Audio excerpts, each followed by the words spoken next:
Well, good morning, 7th and 8th grade students. Good to be with you. This is the first video that we've done for you guys.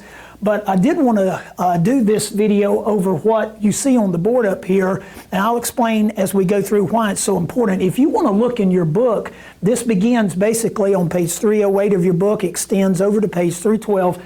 And what we're talking about is the presidency of Franklin Roosevelt.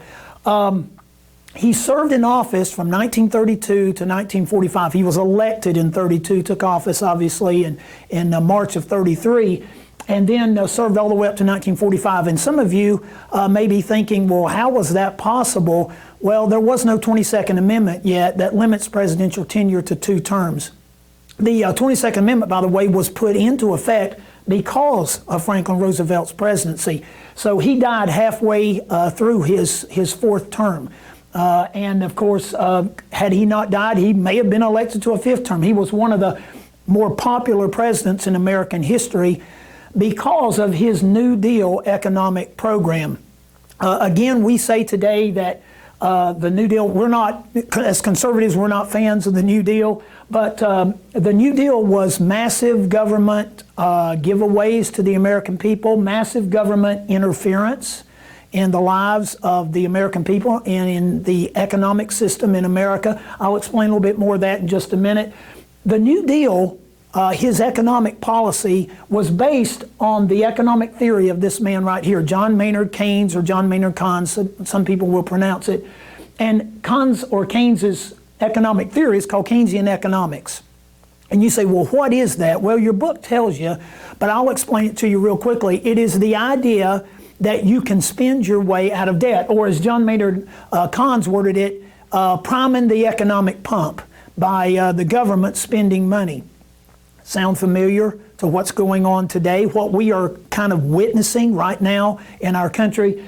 Guys, the point is this, Keynesian economics is the most popular economic system being practiced, particularly in America, but it's practiced elsewhere around the world as well. It's the most popular economic system in use today.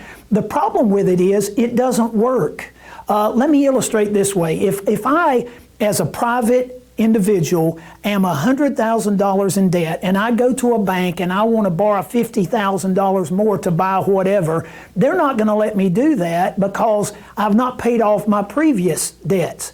In other words, I cannot spend my way out of debt, but the government thinks that it can. What will not work on a personal level will not work in a national level either. And I know we say, yeah, but the federal government controls the printing of our money. It doesn't matter. All debts have to be paid. One of the things that you will learn if you get to senior year in high school, you will have an economics class, and one of the basic things, the most basic principles of economics is this: all things have to be worked for, all things have to be paid for. So this idea you can spend your way out of debt, no, you cannot.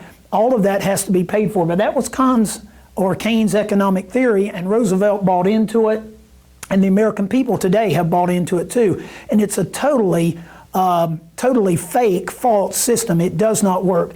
But here was some of the major principles or implementations by Roosevelt during his New Deal, as part of his New Deal program. First off, the repeal of the 18th Amendment. The 18th Amendment outlawed the production, distribution, and consumption of alcohol. Well, when Roosevelt, 1 year after he became president, the 18th Amendment was repealed and overturned with the 21st Amendment that allowed the production, distribution, consumption of alcohol once again. You say, well, why would Roosevelt want to do that? Because the big thing was the tax money that the federal government would get off the sale of alcohol. So it's got to be able to be sold, produced, consumed again for the government to get tax money off of it. So that was part of his New Deal program. The TVA, you say, what's that? The Tennessee Valley Authority. I put a star beside the TVA because it's still in existence today. It's still in practice. The TVA is basically a power company in the state of Tennessee along the Tennessee River Valley. It was originally invented to control flooding on the Tennessee River, but it is still in use today. It is the only part of the New Deal program, with the exception of Social Security, that is still in existence. The 2 starred topics are still being practiced today. The other ones are not. Third thing, the Agricultural Adjustment Act. You say, what was that? That was passed by Congress and signed by President Roosevelt. What it did, the Agricultural Adjustment Act allowed the government to pay farmers not to grow certain crops, to raise the price of the crops so farmers would get more money from their crops. You say, what? That makes no sense. Granted, but that's what it did. You can read about it in your book. The National Recovery Administration was also part of the New Deal. The Works Progress Administration was part of the New Deal. What these two organizations, they're no longer in existence, but what they did, they actually created government jobs and paid people, particularly this one, paid people to do certain jobs. And Roosevelt bragged on that and said, we're creating jobs for the American people. The government cannot long-term create anything, but that's what these two organizations attempted to do. And then, of course, this is the big one that's still in existence as part of Roosevelt's New Deal. Social Security went into effect in 1935. It was an old age, supposed to be an old age retirement plan for the American people. The problem with it is this: that money that was taken out of people's checks every week, so to speak, to pay for their retirement, the government did not save that money to pay for retirement. They spent it on other things. So Social Security will soon be bankrupt. But that one is still in existence along with the TVA. This is huge, number 7. The effects of this one are still being felt today. But President Roosevelt also did this. He forced the American people that had gold in their possession, gold coins, things of that nature, to come to banks and exchange the gold for paper money. And of course it was promoted under the guise paper money is so much more easy to manage than having coins in your pocket. You know, that's kind of bulky and cumbersome. You can get paper money, much easier to carry, you know. The problem was the American people that turned their gold in, and not all of them did. Thank goodness, not all of them were deceived by this, but those who did turn it in were just cheated. This is basically the same effect as a tax increase. In other words, you gave the government something with intrinsic value, value within itself, and you got back something that only has value because on the paper it says it has value. The government claims it has value. So when you exchange gold for paper money, that's the same effect as a tax increase. In other words, you just got cheated by the government. The only exception to this was people who had private gold collections. That was not included in this. But there were Americans who refused to turn their gold in, and I don't blame them because they were getting cheated by the government. This is all part of Roosevelt's New Deal. I want to say this, and we're done for today.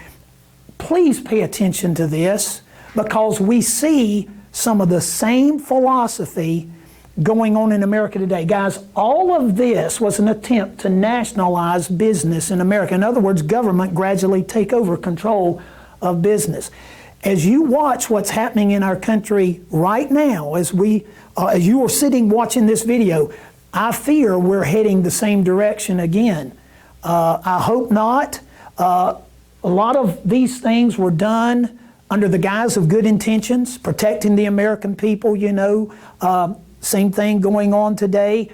Keep your eyes open is all I'm saying, guys, because history tends to repeat itself. And one of the reasons we study this stuff is not just to pass a quiz or a test, but to be aware when this kind of thing surfaces again, even under the guise of good intentions. So please pay attention to what's happening in your country today. If you see any similarities, there are similarities there. Hope this has been a help to you. Maybe we'll do another video next week. Hope you guys have a great week and keep up with your work. Everything you've turned into me so far has looked great. Thank you very much. Hope you guys have a great week.